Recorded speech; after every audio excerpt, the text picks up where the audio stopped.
ETF index mutual funds నేర్చుకుని stock మార్కెట్లో రాణించాలనుకుంటున్నారా? వెంటనే ఈ నెంబర్కి కాల్ చేయండి. నమస్తే, welcome back to Suman TV. ప్రస్తుతం మనతో పాటు ఉన్నారు ఫ్యామిలీ కౌన్సిలర్ రజనీ రమ్మ గారు. నమస్తే మ్యామ్. నమస్తే Naveena. Madam, wife and husband relationship గురించి మనం చాలా వీడియోలో మాట్లాడుకున్నాం, ఎలా ఉండాలి, ఎలా ఉంటున్నారు అనేసి. ఈరోజు నా టాపిక్ ఏంటంటే, ఎప్పుడైనా సరే భార్య భర్తలు ఇద్దరికి గొడవ వచ్చింది అనుకోండి, ఖచ్చితంగా వైఫ్ చేసే పని ఏంటంటే ఫిజికల్గా హస్బెండ్ దూరం పెట్టేస్తారు. ఇక్కడ వైఫ్ అంటే మళ్ళీ కొంతమంది గొడవ పడతారేమో, భర్తలు కూడా ఉన్నారు కొంతమంది అలాగా. చాలా మంది ఏంటంటే దూరం పెడతారు తెలియాలి అనేసి. అంటే గొడవలు వచ్చినప్పుడు అలా దూరం పెట్టడం అనేది ఎంతవరకు కరెక్ట్ అంటారు? కొంతమంది అంటారు గొడవలు పడినప్పుడు కలిసిపోవాలి, అప్పుడే అది లాంగ్ గా ఉండదు అని చెప్పేసి కొంతమంది అంటారు ఆ ర్యాపో అనేది. ఒకసారి మిమ్మల్ని అడిగితే మరి ఏం చెప్తారు? గొడవలు పడినప్పుడు ఫిజికల్ గా కలవాలంటారా, కలవకూడదు అంటారా? అంటే ఖచ్చితంగా కలవకూడదు. ఎందుకంటే అది మైండ్ ఎలా ఉంటుంది అసలు? అప్పుడు ఆ మైండ్ వేరు, ఈ మైండ్ వేరు. ఇప్పుడు కోపం వచ్చినప్పుడు కోపం మూడ్ వస్తుంది, ఇష్టం కలిగినప్పుడు ఇష్టం మూడ్ వస్తుంది. అంత కోపంలో పరకాయ ప్రవేశం చేసేయాలా? అది అవుతుందా? సినిమా కాదు కదా ఇది, నిజ జీవితం. రియల్ లైఫ్లో అలా ఉండదు. కాకపోతే ఏంటంటే ఎవరికైనా, ఏ ఇద్దరికైనా, ఒక భార్యాభర్తలే కాదు, కోపతాపాలు వచ్చినప్పుడు కొంచెం సేపు ఆ ఇదిలోనే ఉంటారు. అది తగ్గదు. అది కొంచెం తగ్గించుకోవాలంటే మౌనం వహించాలి కాసేపు. ఏదో అనుకుంటాం, తప్పదు, అనుకోవాలి. లేకపోతే వాళ్ళు చేసిన తప్పులు వాళ్ళకి ఎలా తెలుస్తాయి? ఇప్పుడు మనం చేసే తప్పులు వాళ్ళు మనకు చూపిస్తారు. అవును, మరి నువ్వు ఇలా చేస్తున్నావు కాబట్టి నేను ఇలా చేయాల్సి వచ్చింది అనే వాదనలు ఏమవుతుందంటే ఉడుకుతూ ఉంటుంది లోపల. ఉడుకుతున్నప్పుడు కాసేపు వరకు ఆ వేడి తగ్గదు. బాయిల్ అయ్యి అది చల్లారాలంటే గంట 2 గంటల వాటర్ అయినా సరే, బాయిల్ అయిన వాటర్ 2-3 గంటలు పడుతుంది చల్లారడానికి. మరి లోపల రక్తం మరుగుతుంది. మరి అది చల్లారాలంటే ఎంత టైం పడుతుందంటే వాళ్ళ మెంటాలిటీని బట్టి పడుతుంది. అంటే దగ్గర తీసుకుంటే అక్కడ కోపం పోతుంది కదా, మళ్ళీ ప్రేమగా తీసుకోరండి. ఎలా తీసుకుంటారు చెప్పండి అసలు? నేను నెగిటివ్గా చెప్పట్లేదు, దానికి చెప్తా చూడండి. ఇప్పుడు మనం చిన్నప్పటి నుంచి ఎన్నో సినిమాలు చూసాం కదా, ఎన్నో బుక్స్. ఈ రోజుల్లో వాళ్ళు చదవరేమో కానీ ఎన్నో బుక్స్ చదివి ఉంటాం. మేము ఇంకా ఎక్కువ చదువుకుంటాం. ఆ కాలంలో వాళ్ళు చదివేవారు బుక్స్. నేను ఎక్కువగా ఏంటంటే ఇలాంటి బుక్స్ కాకుండా లైఫ్కి పనికొచ్చే బుక్స్ ఎక్కువ చదివాను. అయితే ఆ రోజుల్లో నావెల్స్, సీరియల్స్ లాంటివి మంచి లైఫ్కి సంబంధించి వచ్చేవట. అవి చూసేదాన్ని, మా పిన్ని వాళ్ళు బాగా చదువుతుండేవారు. అయితే అందులో ఎక్కువగా సంసారానికి సంబంధించిన విషయాలు ఉండేవి. 2-3 నావెల్స్ నా లైఫ్లో నేను చదివాను.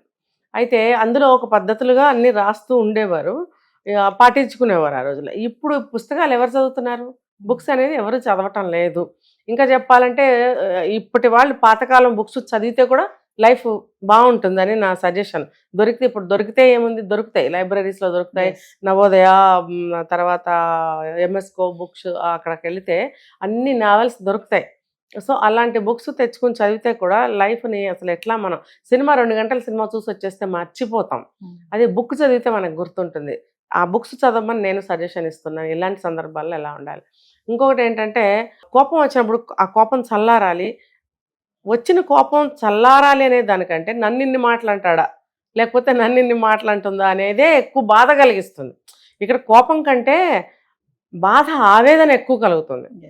ఆ కోపం దిగిపోతుంది కాసేపటికి, మర్చిపోతాం, ఎందుకంటే వేరే పనిలో పడతాం. ఈ ఆవేదన, బాధ అనేది మనసులో పట్టి పీడిస్తూ ఉంటుంది. అది తగ్గాలంటే అది చాలా అంత సాధ్యమైంది చాలా టైం తీసుకుంటుంది.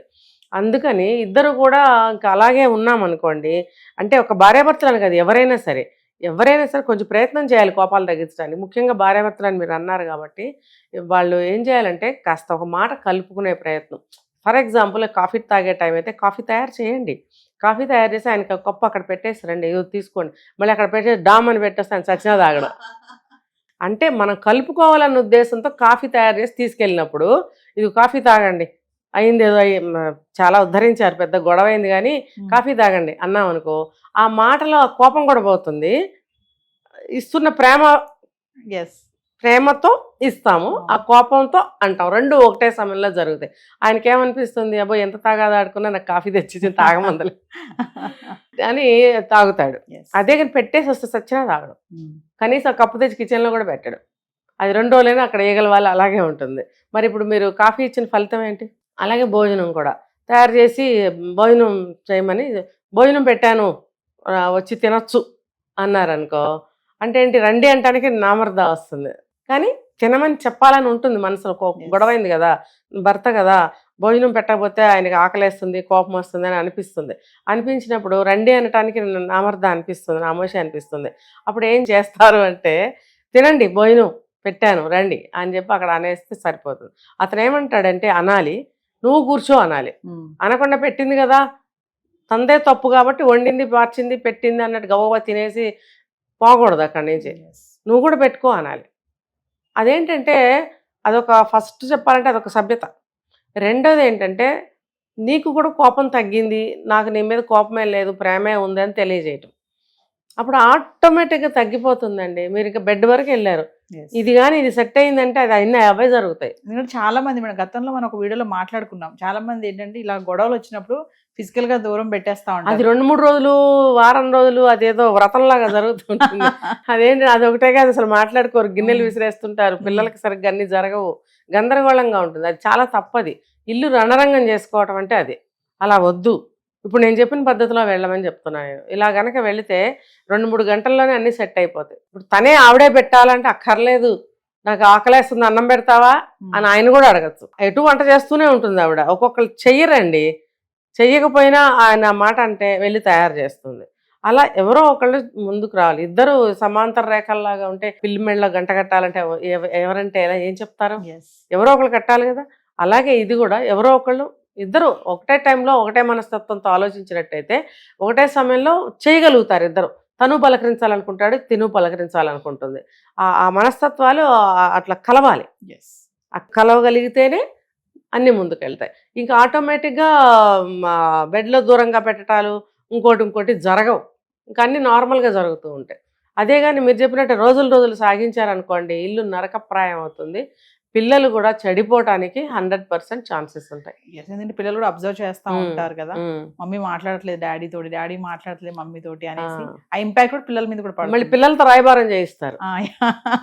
పోనీ అది కూడా పర్వాలేదు, నాన్నని పిలుచుకురా అని అంటే మీ అమ్మాయి పిలవచ్చుగా అంటాడు అనమాట. అలా కూడా మాటలు కలవటానికి ఛాన్స్ ఉంది. అంతే, అనవసరంగా ఎందుకండి మన ఇల్లు ముక్కలు చేసుకోవాల్సిన అవసరం ఏంటి చెప్పండి. ఇప్పుడు ఎవరికి ఉంటుంది ఇల్లు ముక్కలు చేయాలి, విడిపోవాలి, పోవాలని? చాలా తక్కువ, వేరే రకాలు ఉంటారు పోయేవాళ్ళు. మామూలుగా అయితే అలా ఉండదు కదా. మరి అలాంటప్పుడు ప్రయత్నం అనేది 2 పక్కల నుంచి ఉండాలని చెప్తున్నాను నేను. ఇప్పుడు ఒకవైపు కాదు, 2 పక్కల ఉండాలి. ఇద్దరు అరుచుకున్నప్పుడు ఇద్దరు సయోధ్య మళ్ళీ చేసుకోవాలని ప్రయత్నించాలి. Thank you.